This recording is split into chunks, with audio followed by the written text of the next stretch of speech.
Hello नमस्कार दोस्तों, स्वागत है आपका हमारे चैनल पॉलिटेक्निक विद प्रियस में। तो इस वीडियो में आप लोग को बताऊंगा कि आप लोग को अब एडमिशन में कौन कौन से डॉक्यूमेंट्स लगने हैं। अभी आपका डीवी हो गया, तो डीवी में बहुत ज़्यादा डॉक्यूमेंट्स नहीं लगने थे। आपके जीकअप से रिलेटेड एडमिट कार्ड और रिजल्ट वगैरह लगने थे, और जो है आपका स्कूल का, हाई स्कूल इंटरमीडिएट का, और उसके बाद जो है आपका सर्टिफिकेट, कास्ट सर्टिफिकेट, निवास का, ये सब लगना था, आय वगैरह का। तो अभी आपको लगना है मेन डॉक्यूमेंट, जो जिसमें बहुत ज़्यादा आपको बवालबाजी होने वाला है, मतलब थोड़ा बहुत आपको दौड़ना पड़ेगा इसके लिए। तो वो सब डॉक्यूमेंट जो आपको आपके एडमिशन में लगने हैं, और सभी कॉलेज वालों की थोड़ा अलग अलग नियम होती है, तो उस प्रकार से मैं बताऊंगा कि कैसे क्या क्या दिक्कतें हो सकती हैं, किस कॉलेज वाले क्या डिमांड कर सकते हैं। हो सकता है आपके कॉलेज वाले बहुत अच्छे हों, वहाँ पर दिक्कत ना हो आपको। हो सकता है आपके कॉलेज वाले बहुत घटिया हो, आपको बहुत ज़्यादा दिक्कतों का सामना करना पड़े। तो वो सब चीज़ें मैं आपको बताऊंगा, किन चीज़ों में दिक्कत करते हैं, क्या दिक्कत करते हैं, उसका सलूशन क्या है।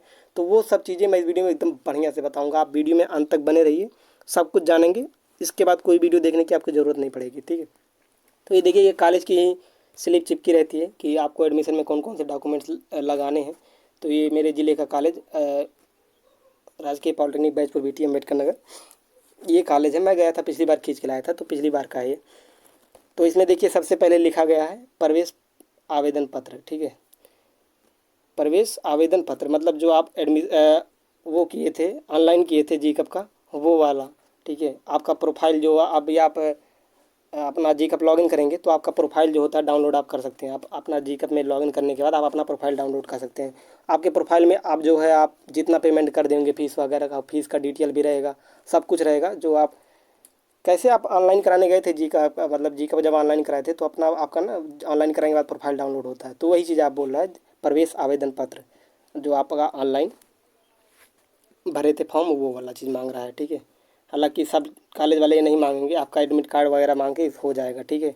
लेकिन इसमें जो है, जो इसका रूल है, मैं वो बता रहा हूँ। बाकी और कॉलेज वाले क्या मांग सकते हैं वो बताऊँगा आपको, ठीक है। यहाँ पर लिख गया आवेदन पत्र लिखा है, ठीक है। इसके बाद दूसरे नंबर पर बोला है सीट अलॉटमेंट लेटर। आपका जो है प्रोविजनल सीट अलॉटमेंट लेटर, ये तो जो डीवी में लगता है, ठीक है। इसका जो है, इसमें नहीं लगना चाहिए, यहाँ पर होना चाहिए, देखना यहाँ पर प्रोविजनल एडमिशन लेटर होना चाहिए था। लेकिन ये जो है अलॉटमेंट लेटर लिखे हैं, तो ठीक है, अगर लगेगा तो आपके पास तो वो भी रहेगा ही, कोई दिक्कत नहीं। लेकिन यहाँ पर जो वास्तव में बता होना चाहिए, यहाँ पर जो है, यहाँ पर एडमिशन लेटर जो आप जब फीस पेमेंट कर देंगे, आप जो डीवी में डीवी गए थे आप कराने, तो प्रोविजनल सीट अलॉटमेंट लेटर लेके गए थे डीवी कराने। लेकिन अभी आप एडमिशन कराने जाएंगे तो प्रोविजनल एडमिशन लेटर लेके जाएंगे। दोनों में अंतर है। सीट अलॉटमेंट वो होता है जो आपका सीट मिलने के बाद आप जो है 3,250 रुपये देकर डाउनलोड करते हैं, वो सीट अलॉटमेंट लेटर है। लेकिन जब आप डीवी करा लेते हैं, डीवी कराने के बाद फीस जमा कर देंगे, फीस जमा करने के बाद जो लेटर डाउनलोड होता है, उसको एडमिशन लेटर कहते हैं। उसमें ऊपर लिखा भी रहता है, आप देख सकते हैं उसको, ठीक है। तो ये वो दूसरे नंबर पे लिखा है अलॉटमेंट लेटर। फिर थर्ड नंबर पे है काउंसलिंग लेटर। अब काउंसलिंग लेटर क्या है भाई, मतलब अब इसमें तो मैं खुद कंफ्यूज हो गया, जबकि मैं यूट्यूबर हूँ। ये लिस्ट ऐसी चिपका रखते हैं, क्या ही बताएं। तो देखिए, कुछ मैं अपने तरफ से बता दे रहा हूँ भाई, इसको आप पढ़ेंगे खुद परेशान हो जाएंगे। काउंसलिंग लेटर को क्या मतलब, सीट अलॉटमेंट लेटर कहें, क्या लेटर, कौन सा लेटर कहें भाई, जो कॉलेज मिला है वो मिले, वो लेटर कहेंगे, या काउंसलिंग में कौन कौन से कॉलेज भरे थे वो कहेंगे, ठीक है। मैं खुद गया था इसमें एडमिशन कराने, ऐसा कुछ काउंसलिंग लेटर वगैरह कुछ नहीं होता है। ये सब फालतू का लिख के रखे हैं बिना मतलब का, मतलब वो खुद नशे में लिख रहा था, कैसे लिख रहा था। हाँ, फोर्थ नंबर पे आप देख लीजिए ये चीज़ क्या होता है। आप पहले ये समझ लीजिए, बाद में आपको बताता हूँ सेट क्या क्या लेके जाना है आपको, ठीक है। चौथे नंबर पे इन लोगों को लिख रखा है ई चालान। ई चालान की 6 प्रति, मतलब आपकी फ़ीस की रसीद, जो आप फीस है जमा किए, जितना भी आप जो अपना प्रोफाइल जीकअप में लॉगिन करेंगे, तो वहाँ पर देखिए जितना भी फीस जमा करेंगे उसका रसीद जो है आपका डाउनलोड करने का ऑप्शन रहता है। तो आप जितना भी पेमेंट किए होंगे, वहाँ पर जाकर आप अपना रसीद डाउनलोड कर सकते हैं। वैसे एक चीज़ ये है, आप जब अपना प्रोफाइल यहाँ पर जो बोला है प्रवेश आवेदन पत्र ना, अपना प्रोफाइल डाउनलोड करेंगे, तो प्रोफाइल में जो है फीस पेमेंट का डिटेल भी रहता है। जितना फीस पेमेंट करेंगे सब डिटेल उसमें रहता है। लेकिन आपको जो है अलग से अपना जो फीस की रसीद जो है, वो जो है डाउनलोड कर लेना है, उसको रख लेना है, ठीक है। और उसके बाद ये लिखा है प्रवेश परीक्षा प्रवेश पत्र की मूल प्रति। मतलब आपका इसमें मूल प्रति लिख के बोला, लेकिन मूल प्रति कोई मतलब नहीं, कोई दिक्कत नहीं है। आप जो है जीकअप का आपके पास एडमिट कार्ड नहीं है एकदम मूल वाला, तो आप एडमिट कार्ड जो है डाउनलोड करके वेबसाइट से वो लेके जाइए, ठीक है। तो आपका एडमिट कार्ड, हाई स्कूल का मार्कशीट, हाई स्कूल का सर्टिफिकेट, आप लोग का मार्कशीट और सर्टिफिकेट एक ही चीज़ है, मतलब मैक्सिमम लोगों का यही होता है कि मार्कशीट और सर्टिफिकेट दोनों एक ही है, तो उनको टेंशन लेने की जरूरत नहीं। मतलब हाई स्कूल का मार्कशीट, फिर उसके बाद इंटरमीडिएट का मार्कशीट और उसका सर्टिफिकेट, जिसका अलग अलग होगा वो दोनों ले जाएगा। बाकी मैक्सिमम लोग का एक में होता है यूपी बोर्ड का, तो कोई दिक्कत ही नहीं है। फिर उसके बाद अन्य योग्यता मतलब जैसे पीजी डिप्लोमा, कुछ लोग पीजी डिप्लोमा करते हैं तो उनका बीए बीएससी का लगता है। लेटर एंट्री, अगर आप जो है लेटर एंट्री ले रहे हैं आईटीआई से ले रहे हैं तो उनका आईटीआई का भी लगेगा। तो ये चीज़ हो गई, ठीक है। फिर इसके बाद आपका जाति प्रमाण पत्र, आपका जाति प्रमाण पत्र एवं उसका नेट कॉपी। जाति प्रमाण के पत्र आप बना ही होगा, आप डीवी में भी वही लेके गए थे, लेकिन उसका नेट कॉपी कुछ लोग नहीं जानते होंगे क्या होता है नेट कॉपी। तो मैं नेट कॉपी एक बार दिखाई देता हूँ अब इसी वक्त। देखिए ये आ गया आपका जो है क्रोम ब्राउज़र है, इसको हटाएं भाई। ये हो गया आपका क्रोम ब्राउज़र, ठीक है। क्रोम ब्राउज़र में आप जो है सर्च करेंगे ई डिस्ट्रिक्ट,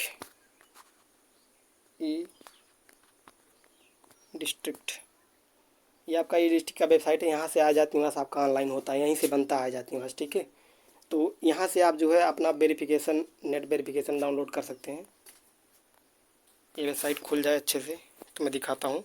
यहाँ पर लिखा होगा दस्तावेजों का सत्यापन या प्रमाण पत्रों का सत्यापन, जो भी होगा वहाँ पर जो है क्लिक करेंगे, उसके बाद जो है आप डाउनलोड कर सकते हैं। वेबसाइट चेंज हो गया है, पहले ऐसा नहीं हुआ करता था, अभी जल्दी अपडेट हुआ है।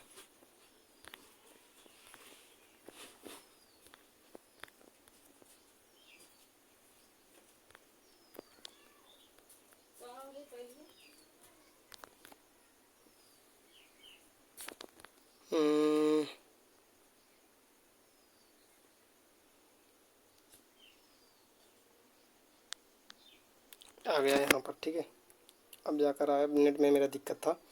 तो ये देखिए प्रमाण पत्र का सत्यापन है, आप यहाँ पर क्लिक करेंगे, ये चीज़ दिख रहा है प्रमाण पत्र का सत्यापन, यहीं पर क्लिक करेंगे। इस वेबसाइट पे आकर प्रमाण पत्र के सत्यापन पर आप क्लिक करेंगे। यहाँ पर आप देखिए अपना आज़ाद निवास का आपका आवेदन क्रमांक और सर्टिफिकेट नंबर दोनों रहता है। यहाँ पर क्या डालेंगे, एप्लीकेशन नंबर डालेंगे, यहाँ पर डालेंगे सर्टिफिकेट आईडी। आप अपना कास्ट सर्टिफिकेट खोलेंगे, वहाँ पर 2 नंबर होता है, एक सर्टिफिकेट आईडी होता है, एक एप्लीकेशन नंबर होता है। तो वहाँ पर ऊपर वाले में एप्लीकेशन नंबर और नीचे वाले में जो सर्टिफिकेट आईडी डालेंगे, उसके बाद सर्च पे क्लिक करेंगे और जो है आपका खुल जाएगा नेट वेरिफिकेशन। इससे ये होता है कि मतलब आपका जो सर्टिफिकेट है, कास्ट सर्टिफिकेट है या फिर आय है या फिर निवास है, ये जो वैलिड है अभी आज के टाइम पे वैलिड है, ये उसमें वो दिखाता है कि ठीक है आज के टाइम पे वैलिड है कि नहीं है, वो चीज़ वहाँ पर देखने को मिल जाता है। अब कब बना था, नाम वगैरह सब कुछ देखने को वहाँ पर मिल जाता है। तो वो होता है नेट वेरिफिकेशन। तो आप नेट वेरिफिकेशन इसका डाउनलोड करेंगे और वो, हालांकि सब कॉलेज में नहीं लगता है, लेकिन मैक्सिमम कॉलेज वाले मांग सकते हैं आपसे ये नेट कॉपी। उसके बाद निवास प्रमाण पत्र है उसकी नेट कॉपी, इसका आय प्रमाण पत्र उसकी नेट कॉपी, ठीक ठीक है। इतना हो गया, समझ में आ गया। फिर उसके बाद स्थानांतरण प्रमाण पत्र यानी टीसी का मूल प्रति, आपका मेन टीसी होना चाहिए, ठीक है। मतलब मूल प्रति मतलब आप ऐसा, जैसे कि कोई का ऐसा होता है वो सेकेंड टीसी बनवाते हैं, मतलब वो द्वितीय प्रति बनाते हैं, लेकिन कोई दिक्कत नहीं, चल जाएगा, ठीक है। आपका द्वितीय प्रति मूल कापी, मतलब जैसे इनका कहने का मतलब ये नहीं कि आप फोटो कापी टीसी का लेके जा रहे हैं, फोटो कापी नहीं चलेगा। तो टीसी का मेन जो है टीसी लगेगा। उसके बाद आधार कार्ड का फोटो कापी। फिर उसके बाद ईडब्ल्यूएस, अगर किसी का मतलब ईडब्ल्यूएस है, फ्रीडम फाइटर है, उपवर्ग जो है या जो भी हो, वो सब उसको लेके जाएंगे, ठीक है। फ्रीडम फाइटर वाले होते हैं, फिजिकली हैंडीकेप्ट वाले होते हैं, तो जो जो होते हैं उनके लिए ज़रूरी है, सबके लिए ज़रूरी नहीं है ये उपवर्ग वाला, ठीक है। फिर इसके बाद चिकित्सा प्रमाण पत्र, फिटनेस वाला, मेडिकल वाला। तो मेडिकल आप देखिए, सबसे बढ़िया मेडिकल बनवाने का तरीका मैं यहीं पर बता देता हूँ। आप जो आपका जिला अस्पताल होगा, जिला अस्पताल के पास में मोस्ट चांसेस है, जिला अस्पताल के पास में आपका होगा CMO, chief medical officer, CMO office जाएंगे आप, ठीक है। चीफ मेडिकल ऑफिसर के पास वहाँ पर जाएंगे, वहाँ पर जो है एक आपको प्रोफार्मा वहाँ पर दिया रहता है, आप सिर्फ वहाँ पर बताएंगे आपको ये काम करवाना है, तो आप जो है वहाँ पर जाएंगे और आप कहेंगे मेरा मेडिकल फिटनेस सर्टिफिकेट बनवाना है, तो आपका वहाँ पर बन जाएगा, ठीक है। सीएमओ ऑफिस में बन जाएगा, वही सबसे बेस्ट होता है जो सीएमओ का मेडिकल होता है। बाकी मैं इसका वो दिखा दूंगा, मतलब कैसे बन के आता है ये चीज़ मैं दिखा दूंगा दूसरे वीडियो में, ठीक है। फिलहाल इस वीडियो को ज़्यादा लंबा ना करते हुए मैं जल्दी जल्दी बता देता हूँ। बाकी सब डॉक्यूमेंट्स मैं बढ़िया से अलग से बताऊँगा जो बताने लायक है अलग से। तो ये होगा मेडिकल। फिर इसके बाद है चरित्र प्रमाण पत्र, ये आपका जो इंटर जहाँ से किए हैं या फिर हाई स्कूल जो किया वहाँ से आपका चरित्र दिया जाएगा। फिर गैप जिसका है, जिसका गैप है वो गैप बनवाएगा, तहसील से बन जाता है आपका, कि मतलब आप इस ईयर से उस ईयर के बीच में कहीं पर पढ़ाई नहीं की हैं, ये चीज़ ऐसा आपका लिखा रहेगा, ठीक है। ईडब्ल्यूएस जिसका है वो उसका लगेगा, जो नहीं है कोई दिक्कत नहीं है उसका नहीं लगेगा। एंटी रैगिंग का शपथ पत्र छात्र एवं अभिभावक द्वारा। ये देखिए, इसके बारे में आप ये चीज़ तहसील से भी बनता है। पहली बात, आप जैसे जैसे ये बनवाएंगे वैसे आप जो है वो शपथ बनवा लेंगे। वहाँ पर जो 10 रुपये का नोटरी लग जाता है, टिकट लगवा के तहसील से बन जाता है ये चीज़। इसमें इसको बनने में मतलब 80 रुपया लगभग खर्चा, 80 से 100 रुपया इसको बनवाने में खर्चा आ जाएगा अगर आप बनवाने जाएंगे तहसील में। लेकिन मैंने देखा काफ़ी कॉलेज वाले क्या करते हैं, कुछ कॉलेज वाले तो एप्लीकेशन लिखवा लेंगे कि मतलब मैं मतलब ना करूँगा, ना रैगिंग करूँगा, ना सहूँगा, ये चीज़ करवा के ऐसे लिखवा लेते हैं एप्लीकेशन। वहाँ पर अपना सिग्नेचर, पापा का सिग्नेचर करवा के हो गया आपका, ऐसे करके हो जाएगा कि आप रैगिंग नहीं करेंगे। और देखिए, एंटी रैगिंग का एक फॉर्मेट आता है, ठीक है, आप सर्च करेंगे, मैं दिखाऊंगा उसको। एंटी रैगिंग पे अलग से वीडियो बनाऊंगा क्योंकि ये ज़रूरी भी है। एंटी रैगिंग वहाँ क्रोम पे सर्च करेंगे एंटी रैगिंग फॉर्मेट, वहाँ पर एक फॉर्मेट डाउनलोड हो जाएगा। तो anti ragging by parent, anti ragging by self वाला जैसे रहेगा उस पर आप जो है उसको भरेंगे, उसका सिग्नेचर करेंगे, हो गया, आप वही जमा कर दीजिए। तो ये सही है, इसमें खर्चा कम आता है, 8-10 रुपया में हो जाता है काम। बाकी जो वो वाला तहसील वाला मतलब ज़्यादा बढ़िया होता है, लेकिन उसमें खर्च ज़्यादा। अगर काम इससे चल जा रहा है, फॉर्मेलिटी है कुछ, मतलब बहुत ज़्यादा ज़रूरी थोड़ी ना है कि मतलब एंटी रैगिंग का देना ही देना है। फॉर्मेलिटी एक होता है कि यहाँ देना है भाई एडमिशन तभी होगा, आपका देना भी पड़ेगा। ऐसा नहीं कि बिना इसके आप कर लेंगे, आपको एंटी रैगिंग देना पड़ेगा। वो बढ़िया से चेक करते हैं कौन कौन से डॉक्यूमेंट्स आप लगाए हैं कि नहीं लगाए हैं, उसके बाद ही एडमिशन होता है। बाकी आपका जैसे जितना चीज़ बता दिया, इसमें अगर आपका कोई डॉक्यूमेंट्स नहीं रहता है, मतलब बाय उस समय पे आप जैसे एडमिशन कराने 200-300 किलोमीटर कॉलेज चले गए, आपके पास कोई डॉक्यूमेंट में दिक्कत है कुछ, तो उस समय पे एप्लीकेशन लिखवा लेते हैं कि जैसे मेरे पास ये डॉक्यूमेंट्स नहीं है तो मैं इतने दिन बाद सबमिट कर दूंगा, नहीं देने पर मेरा अभ्यर्थन निरस्त कर दिया जाएगा। ऐसे एप्लीकेशन लिखवा के एडमिशन ले लेते हैं, तो आपको बाद में देना पड़ता है। कुल मिला के ये है कि आपको देना जरूर पड़ेगा, ठीक है। एक चीज़ और आपका यहाँ टीसी के बारे में बता देता हूँ। टीसी में होता है काउंटर साइन, एक चीज़ होता है, ठीक है, काउंटर साइन होता है। तो ये काउंटर साइन कुछ कॉलेज वाले ऐसा कहते हैं कि जैसे जो अदर ज़िले के बच्चे हैं वो जो एडमिशन कराने आए तो टीसी पे काउंटर साइन करवा के आए, जो अदर ज़िले के बच्चे हैं। तो काउंटर साइन के लिए अगर आपका हो जाता है काउंटर साइन तो करवा लीजिए, नहीं हुआ है कोई दिक्कत नहीं है, आप ऐसे जाइए एडमिशन कराने। अगर कॉलेज वाले कहेंगे कि बिना काउंटर साइन के नहीं लेंगे तो ठीक है भैया, आप मतलब वो एप्लीकेशन लिखवा के एडमिशन करवा लीजिए। उस टाइम पे कह दीजिएगा कि बाद में करवा के ला के देंगे, तो ऐसे करके एडमिशन करवा लीजिएगा। बाकी मैक्सिमम कॉलेज वाले मुझे लगता है कोई दिक्कत नहीं करेंगे। मुझे भी काउंटर साइन, मुझे पता ही नहीं था काउंटर साइन किस चिड़िया का नाम है भाई। अब पता नहीं मेरे टीसी में काउंटर साइन था कि नहीं था, मैं वही टीसी ले जाके करवा लिया, हो गया, मेरा एडमिशन हो गया था, कोई दिक्कत नहीं हुआ था। तो ये चीज़ें थी इतनी। बाकी एक बार फिर से मैं बता देता हूँ, ये यहाँ नीचे कुछ नोट्स भी लिखे हैं, इसको आप देख लीजिए। यहाँ पर देखिए साफ साफ लिखा है टीसी काउंटर साइन के बारे में। यदि टीसी अम्बेडकर नगर के किसी संस्थान के अतिरिक्त किसी अन्य जनपद के संस्थान के द्वारा जारी की गई हो तो टीसी पर काउंटर साइन करवाना अनिवार्य है, ये चीज़ है, ठीक है। और फाइल में 4 फ़ोटो जो है आपके पास 4 फ़ोटो ज़रूर है फाइल में लगाने के लिए, ये चीज़ है। ये तो कोविड वाली बात है। अब मैं एक बार जो है पूरा बढ़िया से बता देता हूँ अच्छे से अपने हिसाब से। तो देखिए, सबसे पहले आपका जीकअप से रिलेटेड जितने भी डॉक्यूमेंट्स हैं, सबसे पहले जैसे जीकअप का प्रोफाइल आप डाउनलोड करके एक रख लेंगे।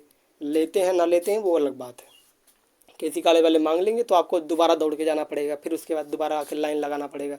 तो ये दौड़ना पड़ता है थोड़ा, कहीं किसी किसी कॉलेज में दूर होता है कैफ़े वगैरह, और कैफ़े में भीड़ रहती है क्योंकि एडमिशन का टाइम है। जहाँ जितना एडमिशन वाले काउंटर पे भीड़ नहीं होगा, उससे ज़्यादा तो भीड़ तो दुकान पे होता है, फ़ोटो कापी भी वाले पे। तो आप जो है प्रोफाइल डाउनलोड करके रख लीजिएगा। प्रोफाइल मतलब जो आप ऑनलाइन करवाए थे, या अभी भी आपका प्रोफाइल जब आप लॉगिन करेंगे मैं दिखा दूंगा उसको क्या कैसे होता है, ठीक है, क्या क्या चीज़ें आपको जीकअप से डाउनलोड करना है। तो नंबर 1 प्रोफाइल। दूसरे नंबर पे आप प्रोफाइल के बाद आपका जीकअप का एडमिट कार्ड आया होगा तो एडमिट कार्ड को डाउनलोड करके 2-2 कॉपी करवा के रखना है, ठीक है, सब चीज़ का, क्योंकि दो फाइल बनवाना पड़ेगा। फिर एडमिट कार्ड के बाद आपका एग्ज़ाम हुआ तो आपका आ गया रिजल्ट, तो तीसरा आपका रिजल्ट रखना है, रैंक कार्ड, स्कोर कार्ड। इसके बाद काउंसलिंग कराएं आप लोग, आपको मिला कॉलेज तो सीट अलॉटमेंट लेटर जिसका आप लोग करवाए थे। अब इसमें देखिए सीट अलॉटमेंट लिखा है, वैसे टेक्निकली बताऊं तो ये चीज़ नहीं लगना चाहिए, लेकिन अब अगर मांगेंगे तो आप पीडीएफ या तो रखे रहिए, इसको डाउनलोड करके सीट अलॉटमेंट लेटर का निकलवाने की कोई बहुत ज़रूरत नहीं है, ठीक है, ये फालतू में लिख दिए होंगे, इसकी ज़रूरत नहीं पड़ेगी सीट अलॉटमेंट लेटर की, क्योंकि ये तो डीबी में लगता है। तो सीट अलॉटमेंट लेटर आपके पास पीडीएफ पड़ा होगा, सबके पास पड़ा होगा, क्योंकि वो डीबी कराने गए थे तो बिना उसके हो ही नहीं पाएगा। फिर सीट अलॉटमेंट लेटर के बाद जो है आप पूरा फीस जमा किए होंगे, तो पूरे जितना फीस अब तक आप जमा किए हैं सभी फीस की रसीद, ठीक है, सभी फीस की रसीद है, या इसको आप जो है वेबसाइट से डाउनलोड कर लेना है। रसीद के बाद आपको मिला होगा, इसके बाद आपको मिला होगा admission letter, provisional admission letter. ये चीज़ आपको मेन, यही चीज़ है प्रोविजनल एडमिशन लेटर। सबसे मेन यही है कि आपके पास सर्टिफिकेट है कि आपका एडमिशन होना है। तो एडमिशन लेटर हो गया, इतना तो जीकअप से रिलेटेड हो गया, तो ये चीज़ तो बहुत ही ज़रूरी हो गया। अब इसके बाद आपका आएगा हाई स्कूल, मतलब स्कूलिंग से रिलेटेड आपका हाई स्कूल बहुत ज़रूरी। इंटरमीडिएट लगाना चाहते हैं लगा दीजिए, बाकी के ग्रुप के हैं तो आपको लगाना पड़ेगा। पीजी डिप्लोमा है तो भी आपको लगाना पड़ेगा। पीजी डिप्लोमा है तो आपके पास जो ग्रेजुएशन के वो मार्कशीट वो भी लगेंगे। तो ये मार्कशीट और सर्टिफिकेट आपके जो हाई स्कूल इंटर वगैरह के, ये सब आपको इसको लगाना पड़ेगा। अब इतना होने के बाद आपका जो स्कूल से रिलेटेड हो जाएगा आपका टीसी हो गया। टीसी के साथ करेक्टर सर्टिफिकेट हो गया, टीसी और करेक्टर दोनों, और टीसी पे काउंटर साइन वाला मामला मैंने बता ही दिया आपको। अब इसके अलावा आपको लगेगा आपका आय जात निवास, ये सब ठीक है। आय जात निवास, अब EWS है तो EWS, आय जात निवास हो गया, EWS है तो EWS हो गया। और सबका नेट कॉपी सबका कैसे निकाला जाता है तो मैं दिखाई दिया, सबका नेट कॉपी भी लगेगा। और नेट कॉपी होने के बाद आपका जो है आधार कार्ड, सबसे मेन ये भी हो गया, आधार कार्ड आपको लेके रखना है। सब चीज़ आपको ओरिजिनल भी रखना है, एडमिशन कराने जाएंगे फ़ोटो कॉपी के साथ ओरिजिनल भी रखे रहना है। तो ये चीज़ हो गया। इसके बाद आपका जो है ले जाना है वो मेडिकल सर्टिफिकेट आप जो है सेमो से बनाएंगे बेस्ट रहेगा, वो चीज़ तो मैंने बता दिया। बाकी आपके जैसे ब्लॉक लेवल पे, जैसे ब्लॉक है या तहसील पे, जो आप वहाँ उस लेवल पे भी एक हॉस्पिटल होता है, ठीक ठाक बड़ा हॉस्पिटल होता है। हालांकि जिला जितना बड़ा हॉस्पिटल नहीं होता, लेकिन फिर भी जो प्राइमरी वाला हॉस्पिटल होता है, प्राइमरी हॉस्पिटल से बड़ा ही होता है। तो उस हॉस्पिटल में भी बन जाता है, आपके पास फॉर्मेट आप लेके जाइएगा तो वहाँ पर उस पर बना के दे देंगे, ठीक है। ज़्यादा पैसा, मतलब अगर आपके पास अब से वो पैसा मांगते हैं ये सब काम करवाने के लिए, पैसा वैसा देने की ज़रूरत नहीं है, ठीक है। मतलब बहुत ज़्यादा मांग रहे हैं तो वो तो कतई नहीं देना है, ठीक है। अब ज़्यादा इसके बारे में बोलूँगा नहीं, लेकिन पैसा नहीं देना कुल मिला के। ये थोड़ा बहुत लग सकता है आपका खर्चा, ठीक है, बहुत थोड़ा, 100 रुपये से भी कम, ठीक है। लेकिन इन सब चीज़ों की चर्चा यूट्यूब पर खुल के नहीं की जा सकती है। लेकिन पैसा वैसा आपको नहीं देना, कुल मिला के मेरे कहने की बात ये है ना। आज समझ गए होंगे, ठीक है। ज़्यादा इन सब की चीज़ों में खर्च देने की ज़रूरत नहीं है, उतना भी वो नहीं है कि एकदम परेशान हो जाइए इस चीज़ के लिए, ठीक है। 100 रुपया बहुत है, ठीक है, खर्चा इससे ज़्यादा नहीं होगा। आप आएंगे जाएंगे इतना दूर, तो आप मेरी भावनाओं को समझिए, कुल मिला के जो कह दिया वो कह दिया। ज़्यादा पैसा नहीं देना है, बस इतना याद रखना है। तो मेडिकल हो गया। मेडिकल होने के बाद आपका जो गैप जिनका रहेगा वो गैप बनवा लेंगे। और उसके बाद जो है मेन बनता है वो एंटी रैगिंग का बनता है, जो कि एंटी रैगिंग का मामला बचता है। वो चीज़ जो है आप तहसील से भी बनवा सकते हैं, बाकी वैसे भी काम बन जाता है। तो एंटी रैगिंग पे अलग से वीडियो बनाई जाएगी इसके लिए। बाकी इतनी चीज़ें आपकी लगनी है, इसके अलावा और कुछ नहीं लगना है। मुझे लगता है सब कुछ बता दिया मैं आपको। बाकी और भी कुछ होता है तो आप कमेंट में पूछिए, हम बताएंगे आपको ज़रूर। यहाँ एक चीज़ आपका ज़रूरी पता नहीं, यहाँ पर देखिए रह गया DD का। एक चीज़ होता है DD, आप कहेंगे आप DD क्या होता है? Demand draft. DD होता है डिमांड ड्राफ्ट, जो कि बैंक से बनता है, ठीक है। मतलब आपको जैसे किसी को पैसा देना है तो वो उसके लिए जो है एक पहले माध्यम होता था कि DD बनवा लीजिए, और उसके बाद वही DD आप जमा कर लीजिए। तो जो आप जहाँ पर आप पैसा जमा करना चाहते हैं उसको DD दे देंगे, तो वो DD से पैसा भजा लेगा, अपना निकलवा लेगा। तो आप जो है बैंक में जाएंगे, बैंक में पैसा देंगे, जितने का DD बनवाना है, जिसके नाम पे बनवाना है, तो बैंक वाला पैसा जमा कर लेगा और उतने रुपए का आपका DD उसके नाम पे बनवा देगा। तो आपको जो है जिस कॉलेज में आपको एडमिशन लेना है, तो पहली बात तो अभी आपको इसके लिए टेंशन लेने की ज़रूरत नहीं। पहले आप कॉलेज जाएंगे, कॉलेज में जाने के बाद आपको ये प्रोसेस करना होगा, ठीक है, अभी नहीं करना होगा। तो कॉलेज वाले बताएंगे कि कहाँ से कैसे बनवाना है। कुछ कॉलेज वालों का जैसे बैंक वालों से संपर्क रहता है कि आपको इसी बैंक में जाना है, यहीं से बनवाना है कुछ। और बाकी कुछ कॉलेज ऐसे हैं उनका जो है कोई ये संभावना नहीं। तो कुछ कॉलेज वाले ऑनलाइन भी ले रहे हैं, ऐसा भी मैंने सुना था, ठीक है। तो आप ये कॉलेज जाएंगे तो वो इसके बारे में पता कर लेंगे। फिलहाल मैं आपको सिर्फ जानकारी दे रहा हूँ कि DD क्या होगा। ऐसा नहीं होगा कि बाद में आप जाएंगे कि ये DD किस चिड़िया के नाम होती है, ये क्या होता है, कैसे होता है। तो अभी बता दे रहा हूँ, DD ये होता है। DD किसके नाम पे बनती है? DD बनेगी प्रिंसिपल, DD बनेगी प्रिंसिपल गवर्नमेंट पॉलिटेक्निक फलाना फलाना, ठीक है। तो प्रिंसिपल के नाम पे बनती है, जो भी कॉलेज का नाम हो उसके प्रिंसिपल के नाम पे DD बनती है। DD कैसे होता है इसका भी मैं वीडियो दिखा दूंगा अच्छे से, आप उसको भी समझ जाएंगे, ठीक है। तो ये चीज़ होता है। तो कितना रुपया भी आपका लगेगा DD में? देखिए आपका अभी जो इतना रुपया लग चुका है एडमिशन के लिए, एक बार 3,000 रुपया दिए, फिर 3,250 दिए, फिर 7,170 दिए होंगे, तो ये सब फीस हो गया, ये तो हो ही गया। बाकी अभी आपका ओबीसी और जनरल का लगेगा 800 कुछ रुपया, ठीक है, 800 समथिंग लगेगा। अब इसके बारे में अभी एग्जैक्ट जानकारी नहीं है, मुझे देखना पड़ेगा कि इतना रुपया एग्जैक्ट लगेगा। तो